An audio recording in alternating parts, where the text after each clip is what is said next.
ট্রাম্পের শুল্ক ঝড়ে জন্ম নিচ্ছে ত্রিপলা ব্রহ্মাস্ত্র। ভারত, চীন, রাশিয়া জোট কি আমেরিকাকে পাল্টা শিক্ষা দেবে?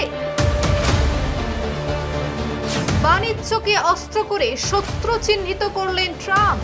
তৈরি হচ্ছে কূটনৈতিক পাল্টাঘাত।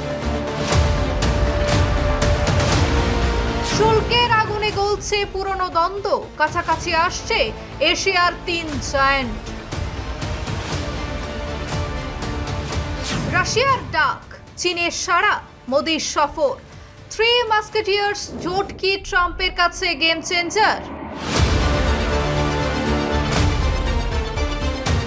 ডোনাল্ড ট্রাম্পের শুল্ক বোমা যেন উল্টে দিল কূটনীতির দাবির ছক। ভারতের ওপর 50% শুল্ক, চীনের ওপর 30%। বাণিজ্যকে অস্ত্র করে একের পর এক ঝাপটা মারছেন ট্রাম্প, কিন্তু এই আগ্রাসনই হয়তো জন্ম দিচ্ছে নতুন এক মিত্রতা। ভারত, চীন, রাশিয়ার ত্রিফলা ব্রহ্মাস্ত্র। ডোনাল্ড ট্রাম্পের দ্বিতীয় মেয়াদের বাণিজ্য নীতিই কি জন্ম দিচ্ছে এক নতুন ভূরাজনৈতিক বাস্তবতার? আন্তর্জাতিক বিশ্বমঞ্চে যেন শত্রুর শত্রু আমার বন্ধু। এবং যত আলট্রা রাইটিস্ট মোড় নেওয়া যায়, আমেরিকা চিরকালই একটা ক্যাপিটালিস্ট সিস্টেমের রাষ্ট্র, এবং যতটাই নেওয়া যায় তার আলটিমেট এন্ড হচ্ছে ডোনাল্ড ট্রাম্প। সে শুধু মার্কিনী নাগরিকদের ক্ষতি করছে না, বিশ্ব রাজনীতিতে তো বটেই, সার্বিকভাবে বিশ্ব অর্থনীতিতে মাথা গলানোর চেষ্টা করছে। তিনি মনে করেছেন যে ট্রেড রিলেশনটা তিনি একা রাখবেন, তার সাথেই সবাই ব্যবসা করবে, এবং তার সঙ্গে তার যে যারা বাণিজ্যিক সঙ্গী অর্থাৎ এলন মাস্ক থেকে শুরু করে অ্যাপল কোম্পানি সবাই কিন্তু সরে গেছে। তো উনি উন্মাদের মতো ব্যক্তির স্বার্থকে ব্যবহার করে এ ধরনের সিদ্ধান্ত নিচ্ছে। নয়াদিল্লিকে পুতিনের যুদ্ধযন্ত্রের স্পন্সর বলে তকমা দিয়েছেন ট্রাম্প। চীনের সঙ্গেও শুল্ক যুদ্ধ চরমে। ঠিক এমন সময়ে রুশ বিদেশমন্ত্রী সের্গেই ল্যাভরভের বার্তা, আরআইসি জোটকে পুনরুজ্জীবিত করতে হবে। 29 মে পার্মে ইউরেশিয়া নিরাপত্তা সম্মেলনে তিনি বলেন, এটাই সময় নতুন ইউরেশিয়ান শক্তির জন্মের।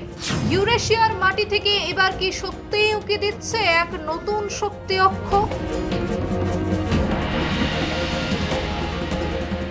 এই অর্থনীতিতে আমরা দেখতে পাচ্ছি ভারতকে পঙ্গু করার একটা চেষ্টা চলছে। ভারত কিন্তু এটা ছাড়বে না, এই কারণেই কারণ ডোনাল্ড ট্রাম্প ভারতবর্ষ থেকে কয়েকশো কোটি টাকার বিজনেস করে, এবং আপনি দেখেছেন যে এর মধ্যে রাশিয়ার সঙ্গে ভারতের সম্পর্কটা আরো ভালো হচ্ছে, এবং রাশিয়া থেকে ভারতের তেল কেনার একটা প্রস্তুতি তৈরি হয়েছে, এবং পুতিন এবছর ভারত সফরে আসবে।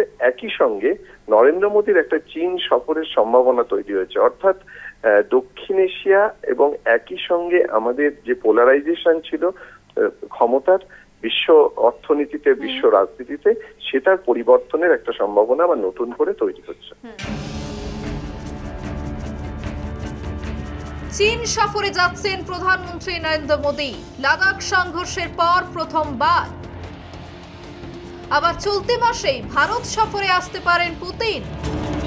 পরিস্থিতি সহজ নয়, কিন্তু কূটনৈতিক ক্যালকুলেশন অনেক বড় কিছুর ইঙ্গিত দিচ্ছে। একদিকে আমেরিকার হুমকি, অন্যদিকে রাশিয়ার সৌজন্য বার্তা।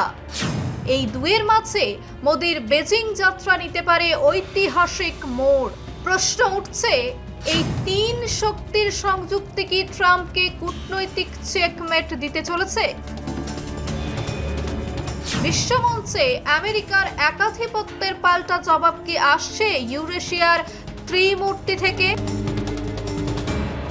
এই ব্রহ্মাস্ত্র কি ভবিষ্যতের শক্তি সাম্য করার সংকেত?